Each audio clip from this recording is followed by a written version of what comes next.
గతంలో యార్న్ పైన 10% సబ్సిడీ ఉండే వాళ్ళకు ఇయాల అది కూడా లేకుండా పోయింది. యాన్ సబ్సిడీని కూడా ఖచ్చితంగా ఇయాల ఉన్నటువంటి కాంగ్రెస్ ప్రభుత్వం దాన్ని కూడా కొనసాగించాలా. భారతీయ జనతా పార్టీ అధికారంలో ఉన్నప్పుడు కరీంనగర్ ఎంపీగా విద్యాసాగర్ రావు గారు ఉన్నప్పుడు సిరిసిల్ల పట్టణానికి టెక్స్టైల్ పార్క్ తీసుకొచ్చింది. కొన్ని వేల కుటుంబాలకు టెక్స్టైల్ పార్కు ఉపాధి చూపించింది. ఉమ్మడి ఆంధ్రప్రదేశ్లో కాంగ్రెస్ పార్టీ నిర్లక్ష్యంతో 50% ఆ టెక్స్టైల్ పార్కు దినదిన గండంగా అట్లా ఉన్ననా బతికినా సచ్చినా అన్నట్టుంటే బీఆర్ఎస్ పార్టీ అధికారంలోకి వచ్చినాక తెలంగాణ రాష్ట్రంలో మొత్తమే మూతపడ్డది. కథం. టెక్స్టైల్ పార్కులో ఉన్నటువంటి యూనిట్లు మొత్తము వాళ్ళ సామాన్లను మెషినరీని స్క్రాప్ కింద అమ్ముకున్నారు. ఎవల పాపం ఇది? గత కాంగ్రెస్ పార్టీ బీఆర్ఎస్ పార్టీల పాపం ఇది. ఇవాళ కొత్తగా అధికారంలోకి వచ్చినటువంటి కాంగ్రెస్ పార్టీ మళ్ళా ఆ టెక్స్టైల్ పార్కుని రీఓపెన్ చేయడానికి చర్యలు తీసుకోవాలని చెప్పి కూడా మేము డిమాండ్ చేస్తున్నాం.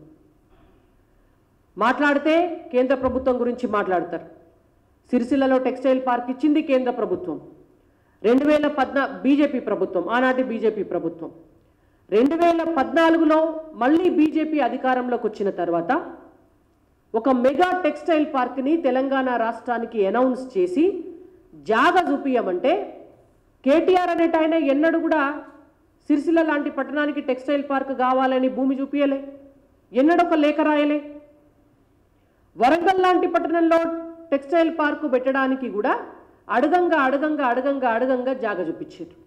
అది నేత కార్మికుల పట్ల వీళ్ళకున్నటువంటి నిబద్ధత. ఇవాళ కేంద్ర ప్రభుత్వం ఇస్తున్నటువంటి అనేక పథకాలు, కేంద్రం మెగా క్లస్టర్ పథకం పెట్టింది. ఎంత అద్భుతమైనటువంటి పథకం అంటే ఈ మెగా క్లస్టర్ పథకం ద్వారా దాదాపుగా ఎక్కడ ఉన్నటువంటి చేనేత కార్మికులు కూడా ప్రతి చోట క్లస్టర్స్ కింద ఏర్పాటైతే ఒక్కొక్క క్లస్టర్కి 40 కోట్ల రూపాయలు ఇస్తుంది కేంద్ర ప్రభుత్వం. ఎన్నడూ కూడా గత తెలంగాణ రాష్ట్ర ప్రభుత్వం ఈ పథకాన్ని ఉపయోగించుకునేటట్టుగా నేత కార్మికులను ఎడ్యుకేట్ చేయలేదు, వాళ్ళను ఎంకరేజ్ చేయలేదు. ముద్రా లోన్లు ఇస్తే కేంద్రం నుంచి దాదాపుగా నేత కార్మికులు ఇప్పటికీ 1768 మంది కేంద్రం ద్వారా ముద్రా లోన్లను తీసుకోవటం జరిగింది. జాతీయ చేనేత అభివృద్ధి కార్యక్రమం కింద సిద్దిపేట, దుబ్బాక, మహదేవ్పూర్, నారాయణపేట్, కార్వాన్, కరీంనగర్, నార్కట్పల్లి ఈ చేనేత క్లస్టర్లన్నిటికీ కూడా కేంద్రం నిధులు మంజూరు చేసింది. ఇలా వాటిని ఏం చేసిండ్రు? ఆ పైసలను పట్టుకొచ్చి నేత కార్మికులను ఏమన్నా బాగు చేసిండ్రా అంటే దానికి గత బీఆర్ఎస్ దగ్గర సమాధానం ఉండదు, ఇప్పటి కాంగ్రెస్ దగ్గర సమాధానం ఉండదు. రాజకీయాలు మాట్లాడడం తప్ప వాళ్ళ జీవితాలను బాగు చేద్దామనేటువంటి ఉద్దేశం ఏ రాజకీయ పార్టీకి కూడా ఈ రెండు పార్టీలకు లేదు. చేనేత రంగంలో పిఎల్ఐ పథకం కింద 10,638 కోట్ల రూపాయలు కేంద్ర ప్రభుత్వం కేటాయించింది. దీంట్లో 67 మంది ఔత్సాహికులకే 1536 కోట్లు ఇచ్చినారు ఇండస్ట్రీస్ పెట్టుకోమని సెంట్రల్ గవర్నమెంట్. వీటితో పాటు భారత ప్రధాని నరేంద్ర మోడీ గారు 2015వ సంవత్సరంలోనే మనమందరం కూడా చూసినాము, ఫాలో అవుతున్నాం కూడా. మా భారతీయ జనతా పార్టీ నాయకులు కార్యకర్తలు అయితే దాదాపుగా 90% మంది కూడా ఫాలో అవుతున్నారు. ఇవాళ ఇండియా హ్యాండ్లూమ్ అనేటువంటి ఒక బ్రాండ్ని తీసుకొచ్చి నేత కార్మికులకు ఉపాధి కల్పించాలనేటువంటి ఉద్దేశంతో వారంలో ఒక్కరోజైనా నేత బట్టలు వేసుకోవాలి అని చెప్పి వారు పిలుపునిస్తే అది మేము పాటిస్తున్నాం. ఇవాళ కాంగ్రెస్ పార్టీ నాయకులు దాన్ని ఎంకరేజ్ చేయడానికి ఏం చేస్తున్నారు అనేటువంటి దానికి సమాధానం చెప్పాలి. ఉపాధి కల్పిస్తాం అనేది మాటలలో కాదు, చేతలలో కూడా చూపిస్తే దానికి అర్థం ఉంటుంది. కాబట్టి ఇండియా హ్యాండ్లూమ్ అనేటువంటి ఒక బ్రాండ్ ఏదైతే ఉందో మోడీ గారు తీసుకొచ్చిన బ్రాండ్, దానిని కాంగ్రెస్ పార్టీ తెలంగాణలో 100% అమలయ్యేటట్టు చూడాలని, ప్రభుత్వ కార్యాలయాల్లో ఉన్నటువంటి ప్రతి ఉద్యోగి కూడా వారానికి ఒకసారి నేత వస్త్రాలు ధరించాలని చెప్పి ముఖ్యమంత్రి గారు పిలుపివ్వాలని చెప్పి మేము డిమాండ్ చేస్తున్నాం. ఇవాళ సెంట్రల్ గవర్నమెంట్ ద్వారా జాతీయ చేనేత అభివృద్ధి కార్యక్రమం ఉన్నది. దాంట్లో భాగంగా బ్లాక్ స్థాయి క్లస్టర్లను ఏర్పాటు చేసుకోవడానికి డబ్బులు ఇస్తున్నాం.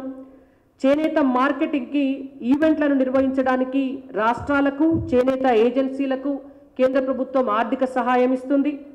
నేత కార్మికులకు నేను ఇందాక చెప్పినట్టుగా ముద్రా స్కీమ్ ఇస్తున్నాం.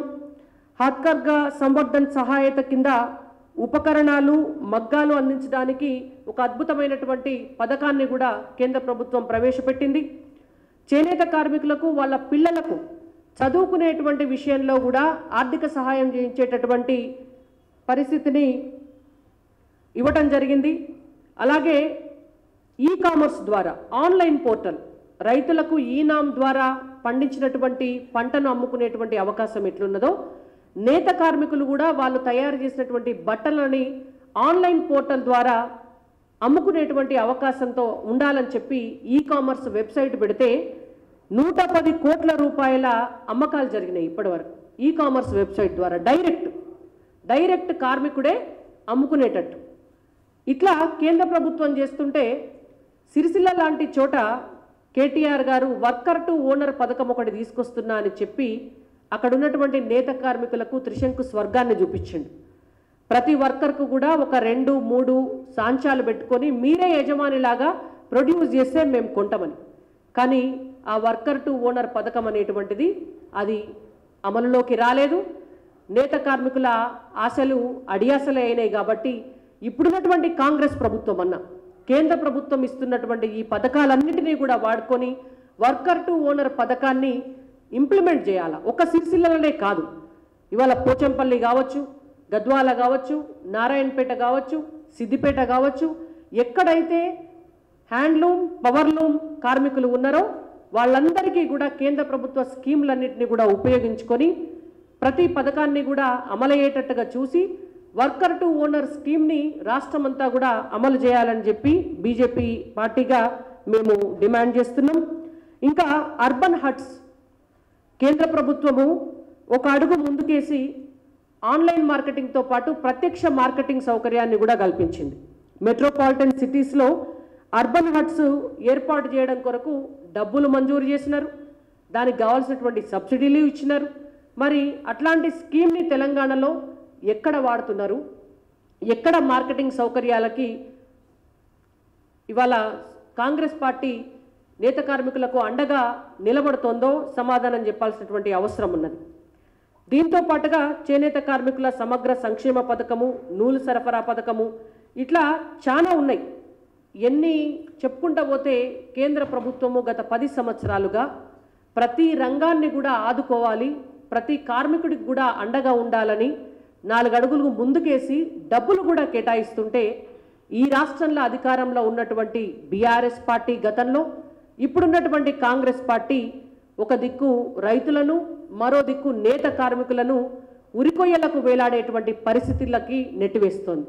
కాబట్టి నేత కార్మికుల విషయంలో ఖచ్చితంగా కట్ ఆఫ్ డేట్ పెట్టుకొని సిరిసిల్లలో ఉన్నటువంటి నేత కార్మికులకు సంబంధించినటువంటి అక్కడున్న టెక్స్టైల్ పార్క్ని మళ్ళీ రీఓపెన్ చేయటం, వాళ్ళకున్నటువంటి బతుకమ్మ చీరల బకాయి చెల్లించటం, 50% కరెంటు సబ్సిడీ వాళ్ళకి ఇవ్వడం, 10% యాన్ సబ్సిడీ వాళ్ళకి ఇవ్వడం, అక్కడ శాశ్వతంగా పని కల్పించేటటువంటి ఒక నేతన్న ఉపాధి స్కీమ్ని పట్టుకురావడం కోసం ఖచ్చితంగా కాంగ్రెస్ పార్టీ వెంటనే చర్యలు తీసుకోవాలి, నిధులు విడుదల చేయాలి, దాని విధి విధానాలను విడుదల చేయాలని డిమాండ్ చేస్తున్నాం. ఒకవేళ అది చేయని పక్షంలో ఖచ్చితంగా ఒక వారం 10 రోజులు చూసి మళ్ళీ మా భారతీయ జనతా పార్టీకి దీక్షలు ధర్నాలు ఏం కొత్త కాదు. మా దీక్షకు భయపడి మీరు నిన్న వెళ్ళి ఎట్లయితే ఆసాములను బతిమాలుకొని బెదిరించిండ్రో మళ్ళీ మీరు కనుక వాళ్ళకు రావాల్సినటువంటి బకాయిలను వాళ్ళకి ఇవ్వకపోతే ఒక వారం 10 రోజుల తర్వాత మళ్ళీ భారతీయ జనతా పార్టీ అటువంటి కార్యక్రమాలకు పిలుపునిస్తుంది. ఆసాములకు, యజమానులకు, కార్మికులకు అండగా మేము నిలబడి మీ ప్రభుత్వం చేత వాళ్లకు రావాల్సినటువంటివన్నీ కూడా ఇప్పిస్తామని చెప్పి కాంగ్రెస్ పార్టీని డిమాండ్ చేస్తున్నాము, హెచ్చరిస్తున్నాము.